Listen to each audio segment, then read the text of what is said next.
I just learned of another active duty service member who committed suicide, and this is a constant theme in the military, even not just in the military, other organizations. It's the number 10 cause of death. It's number 2 among teenagers, and nobody is talking about the brain and the role of the brain in suicide.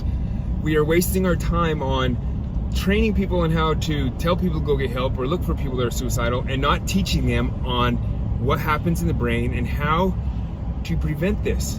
Video, I want to talk about the parasympathetic nervous system and the sympathetic nervous system. And I'll put this image up right here. You'll see the difference between them both. The parasympathetic nervous system on the left, that is what we need to fire up and trigger in the moment of a suicidal ideation. The sympathetic nervous system on the right is what is against us and what is causing or influencing someone to commit suicide. Now, and one thing that I've noticed, a few articles talked about that a commonality amongst many that have committed suicide is that they all had a weak prefrontal cortex. 21%, they said on average 21% of people think about suicide. Having a strong prefrontal cortex is going to help that 21% ensure they do not commit in the act. And so prefrontal cortex, let's understand that real quick.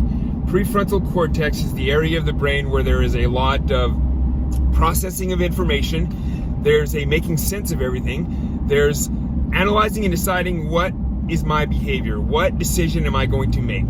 And so you can see when you have a weak prefrontal cortex, you are unable to make the proper decisions. And what are some of the things that make the prefrontal cortex weak? And so there is exposure to alcohol. When someone is drinking, the prefrontal cortex is numb and is unable to make accurate decisions. So a lot of people, they're drunk when they commit suicide. Obsessive drinking can cause that issue. They've shown that trauma to the head that damages the prefrontal cortex. So people with TBIs and things like that could potentially have a higher potential for suicide.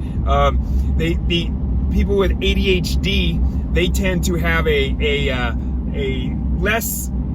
weaker prefrontal cortex, so they're more prone to suicidal behavior as well. A natural weakened prefrontal cortex. Let me talk about what actually weakens the prefrontal cortex. Sympathetic nervous system and the parasympathetic nervous system. When stress is occurring, the sympathetic nervous system kicks on. Many catecholamines are released. These are different neurotransmitters that are releasing different hormones, adrenaline, and things like that throughout the body, preparing the body for this fight for flight response to deal with the stress. This is going to the bloodstream. Your heart rate goes up, your intestines kind of quit working and they slow down. Your muscles start to tense up. You're getting ready for a fight. But also the amygdala, it begins to send signals to the prefrontal cortex, weakening its ability to do its job. It also weakens your cognition, your ability to make sense. It weakens your short-term memory, but it increases your long-term memory.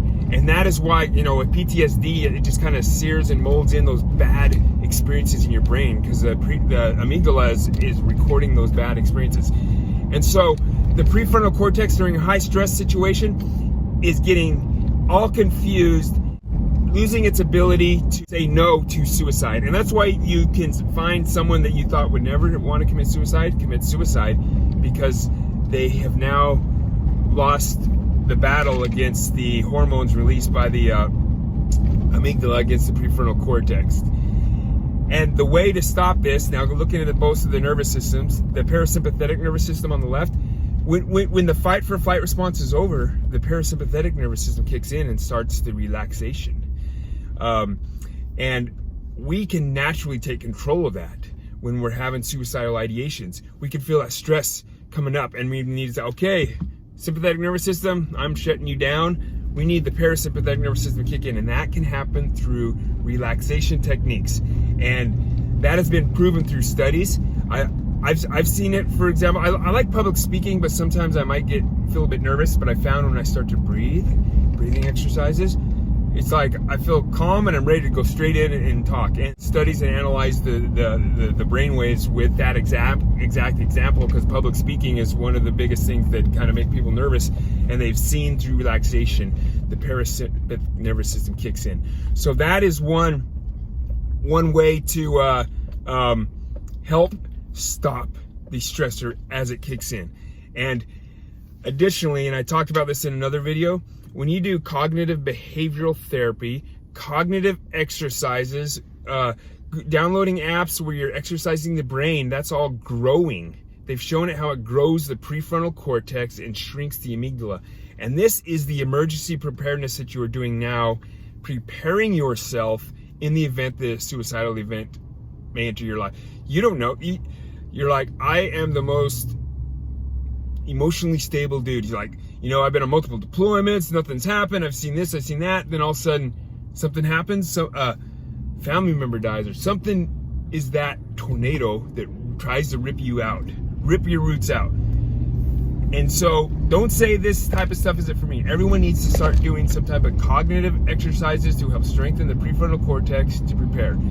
That is the only way we're going to stop this. And I'm going to continue to try and share this as much as possible. Every time we see another suicide, focus on the brain. The brain has such a large role in suicide, and we're not talking about it. The sympathetic nervous system against the parasympathetic, relaxation, brain techniques, mindfulness, meditation, doing research, exercising the brain, cognitive exercises. This is going to strengthen and prepare your mind and prevent and reduce suicide.